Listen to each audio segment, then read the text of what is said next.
नेता प्रतिपक्ष राहुल गांधी के भाषण के 13 हिस्सों को एक्सपंज किया, यानी संसद के रिकॉर्ड से हटाया गया। जानते हैं क्यों? क्योंकि राहुल गांधी ने मोदी, बीजेपी और आरएसएस की सच्चाई देश के सामने रखी। अब मैं एक एक करके राहुल गांधी के भाषण के एक्सपंज किए गए हिस्से आपको बताऊंगी।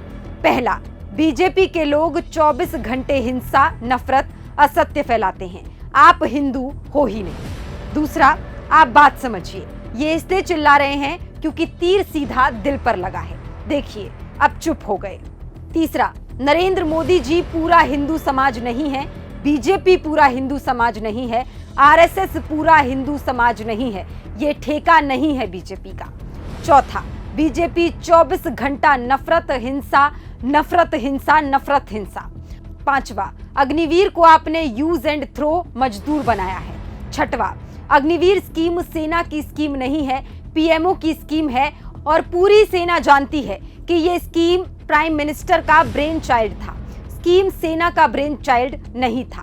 सातवां, कोटा में पूरे के पूरे एग्जाम को आपने सेंट्रलाइज किया, हजारों करोड़ रुपए बन रहे हैं। आठवां, आपको शर्म आनी चाहिए मणिपुर पर बोलते हुए। नौवां, आपने हिंसा नफरत फैलाई माइनॉरिटीज के खिलाफ, मुसलमानों के खिलाफ, सिखों के खिलाफ, क्रिश्चियंस के खिलाफ।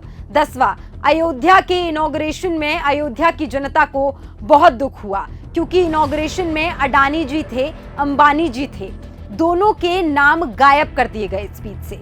11वां, अडानी जी वाला ऑर्डर आता है, बंबई एयरपोर्ट अडानी जी का ऊपर से ऑर्डर आता है, खटाखट खटाखट खटाखट ऑर्डर आते हैं, अडानी का नाम यहां से गायब कर दिया गया। 12वां, नोटबंदी, जीएसटी और अर्थव्यवस्था पर बोलते हुए पहले मैं सोचता था ये पता नहीं कैसे हुआ, अब मैं समझता हूं कि ये अडानी जी, अंबानी जी जैसे लोगों के लिए किया गया। दोनों के नाम स्पीच से गायब किए गए। 13वां, मोदी जी बैठे हैं, मुस्कुराहट नहीं, सीरियस नमस्ते भी नहीं करते, कहीं मोदी जी ना देख लें, प्रॉब्लम हो जाएगी। वही कहानी गडकरी जी की भी है। अब आप खुद सोचिए, इन 13 हिस्सों में राहुल गांधी ने ऐसा क्या बोला जो संसद के रिकॉर्ड से हटाना पड़ा? राहुल गांधी ने तो संसद में देश के मुद्दे उठाए थे, फिर भी इन्हें हटा दिया गया। दरअसल राहुल गांधी का ये भाषण मोदी, बीजेपी और आरएसएस को बहुत चुभा है। शायद इसलिए सरकार के कहने पर इसे संसद के रिकॉर्ड से हटा दिया गया है।